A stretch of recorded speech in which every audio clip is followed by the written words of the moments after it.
రామ్ గోపాల్ వర్మ కథ, screen play, దర్శకత్వం అప్పల్ రాజు movie premiere show IMAX లో గ్రాండ్ గా జరిగింది.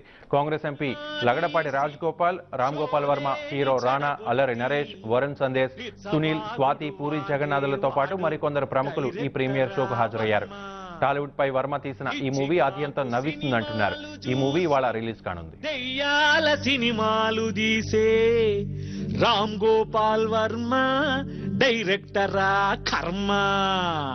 మణిరత్నం శంకర్లు ఏమన్నా పుడింగుల వినాయకులు వంశీలు పయనించే ఊడారా. రాఘవేంద్ర రావేమన్నా పాలు పళ్ళు బొడ్డు తప్ప గొప్ప సినిమా తీశాడా. సమాజాన్ని ఉద్ధరిస్తనేనని సమూలంగా మార్చివేస్తానని కృష్ణవంశీ తీశాడు సినిమాలు. అర్థం అసలు కాక చెత్తారు ప్రేక్షకులు. లాటరీలో పోకిరి హిట్ అని తెలియక పూరి జగను